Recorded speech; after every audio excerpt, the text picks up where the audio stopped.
L'expédition commandée par Magellan a pour objectif de rallier l'archipel des Moluques par l'ouest en contournant le continent américain. Elle est financée par l'Espagne qui pourrait ainsi avoir accès à ces îles aux épices sans traverser l'océan Indien qui est sous contrôle portugais. Magellan connaît l'existence d'un océan entre le Nouveau Monde et l'Asie, et il dispose d'informations sur la côte de l'Amérique du Sud jusqu'à la hauteur du Rio de la Plata. La présence de cette profonde baie approximativement à la même latitude que la pointe sud de l'Afrique laisse espérer à Magellan l'existence d'un passage à travers le nouveau continent. La flotte de 5 navires quitte l'Espagne le 20 septembre 1519. Au mois de décembre, elle fait une première escale de quelques jours dans la baie de l'actuel Rio de Janeiro. À la mi-janvier, les navires atteignent le Rio de la Plata.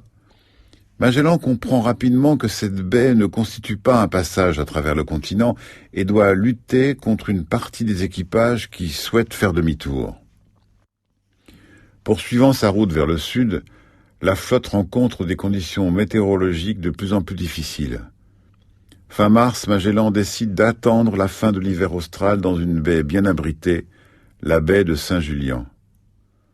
Au cours de ces 5 mois d'hivernage, l'explorateur fait face avec brutalité à une mutinerie, puis l'un des navires, le Santiago, chargé d'explorer une baie voisine, fait naufrage. La flotte repart en août.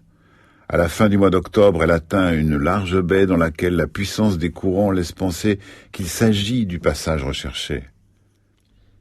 1 mois de navigation est nécessaire pour traverser ce labyrinthe de canaux au cours duquel l'équipage du San Antonio se mutine et décide de reprendre le chemin de l'Espagne. Les 3 navires restants trouvent l'ouverture sur une nouvelle mer le 27 novembre. La traversée du Pacifique est extrêmement longue et éprouvante.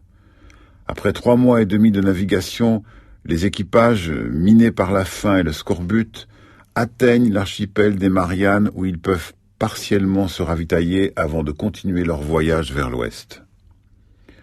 L'expédition prend pied aux Philippines le 17 mars 1521, mais Magellan est tué quelques semaines plus tard dans un affrontement avec des populations locales. Compte tenu des nombreuses pertes en hommes, un des 3 navires est brûlé. Les 2 derniers, le Trinidad et le Victoria, atteignent l'archipel des Moluques, le but de l'expédition, le 28 novembre. Chargés d'épices, les 2 navires prennent alors 2 directions opposées pour le retour. Le Trinidad échouera à retraverser le Pacifique d'ouest en est, tandis que le Victoria décide de rallier l'Espagne par l'océan Indien. Il passe le cap de Bonne-Espérance le 18 mai, remonte l'Atlantique, fait une escale aux îles du Cap-Vert et parvient en Espagne le 6 septembre 1522, pratiquement 3 ans après son départ. Cette expédition, qui a réussi la traversée d'un océan immense et totalement inconnu, constitue l'une des plus grandes prouesses de l'histoire de la navigation.